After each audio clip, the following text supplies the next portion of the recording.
السلام عليكم ورحمة الله وبركاته. كسر هذا مركلة برنامجنا برا حساب قيبتي سكوبات قيبت الدكتور هو سيد إن شاء الله قيبت المانت عن كسر قاعدين دونا وحلا يقعنا reading whole numbers أخرنتا تروين كأيدل إن شاء الله رنتي أخرنتا تروين كأد أيوة مهم وهي صوبته عقف مركز حساب وكشقة جات وصوب بعد هديوسن أخرين كرين وقبلنا توان قد هديوسن أخرين كرين معناه ما سميناش حسابته وكشقة معناه وحواي هدوسن أخرين كرين معناه ما سميناش أوكي سان أو أرجنا أما سان أو برنا أخرين تروين كوح قصبة إن أنا بحكوا عنه وحلا يقانو place value أما قيمة روجتك number والبا مش ويالو أن أم قاعد دونا كسوقات هديان مش أنكوها إنسانو لبعتن لبكون هديان إنسانو قيمها لبا مركز تواسكم بيت لكن وحمعنا سمينايا بوس وتاجيها أيوم معناها سمينايا ماشي مركو تاجيها لبا وكله معناه واللباتن أو بوس كتبناه يلا وحده دونا أوكي سي مركز أنا أقولنا إن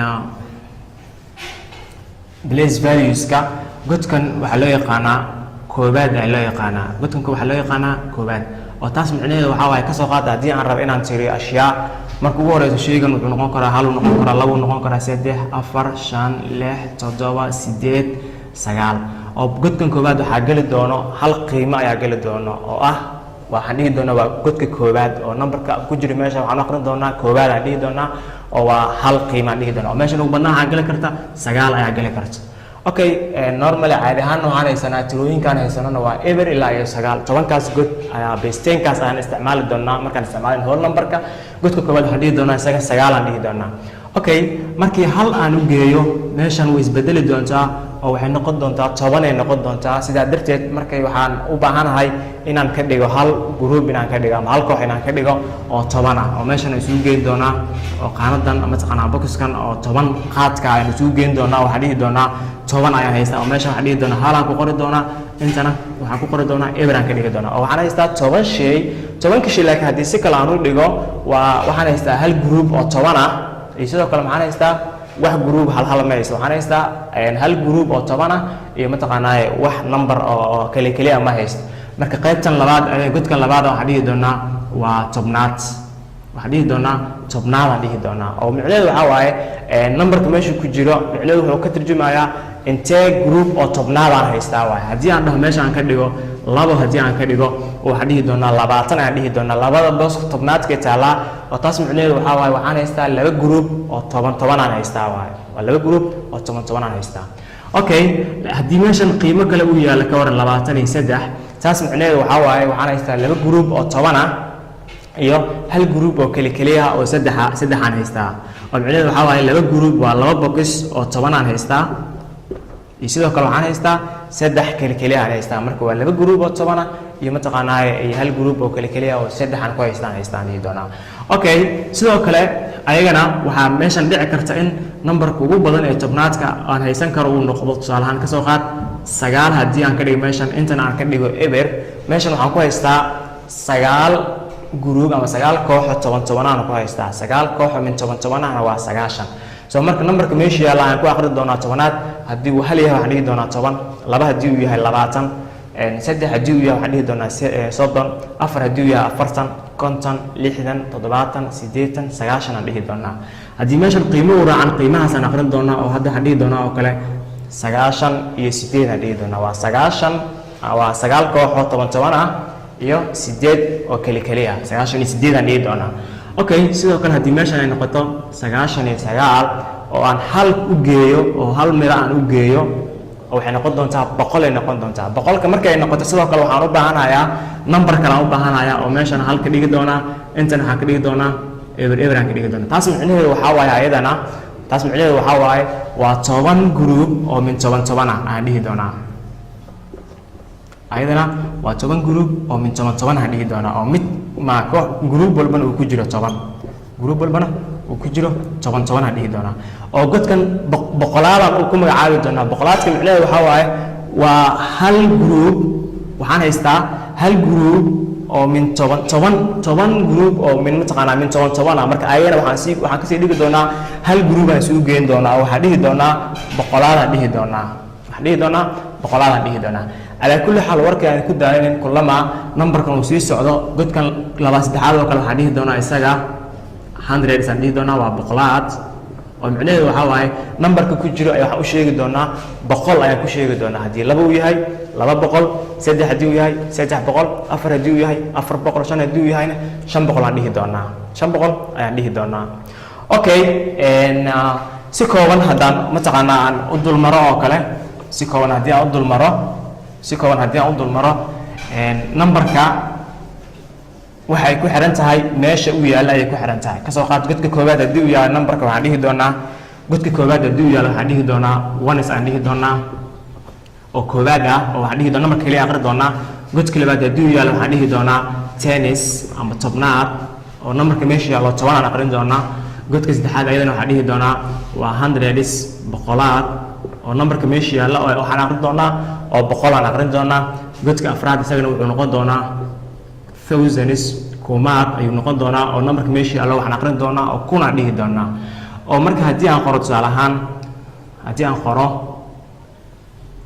labo eber sideed godka koowaadka markan waxaa inoo yaala sideed inoo taala godka labaad waxba number inoo yaala laakiin waxaa inoo yaala godka eber inoo yaala ka kalena eber inoo yaala marka macnaheedu waxa ay taas godka haddii uu eber yahay ma aqrin doono godka haddii uu eber yahay ma aqrin doono waxaan dhihi doonaa godka kumaadka ay waxaa inoo yaala laba inoo taala waxaan dhihi doonaa 2000 waan ka gudbi doonaa boqolaadka waxba ma yaalo mataqaanaa sidoo kalena tobnaadka waxba ma yaalo isagana waxaan dhihi doonaa waan ka gudbi doonaa godka koowaadka waxaa inoo yaala 8 markaas waxaan dhihi doonaa 2008 aan dhihi doonaa 2008 aan dhihi doonaa okay inta ay ka sii badan haddii godka uu kusii darsoomo mid kale ayadana waxaan dhihi doonaa waa 10,000 toban kumaad oo micnaheedu waxaa waaye labada number aan isku qaban doonaa okay xisaabta caadi ahaan markii numberska ay farabataan group loo sameeyaa oo saddexda god kadibba command dhiganaya si markaas aan u fahmo markaas waxaan dhihi doonaa labadan ayaan isku qari doonaa oo kumaad ahaan aan u sheegi doonaa oo haddii kasoo qaad meeshan ay taalo numberskaas haddii ay noo yaalaan kasoo qaad caadi ahaan godkan koowaadka waxaa inoo yaala 5 tobnaadkana 2 boqolaadkana waxaa inoo taala 5 kumaadkana waxaa inoo taala 4 toban kumaadkana waxaa inoo yaala 2 inoo taala toban kumaad markaan dhehayno macnaheedu waxaa waaye labadan good aan isku qaban doonaa oo ayadan kumaad ku sheegi doonaa waa afartii oo marka laga soo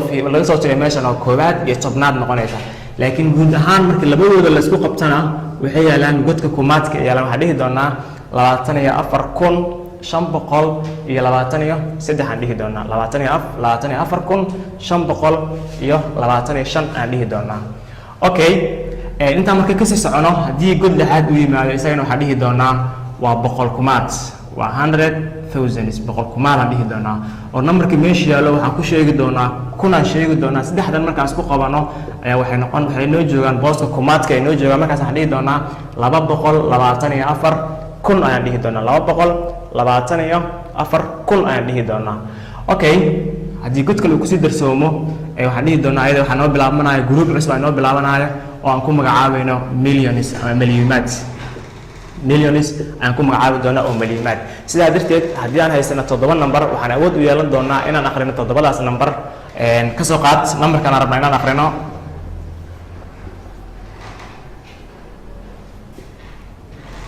kasoo qaad numberkaas aan rabnaa inaan aqrino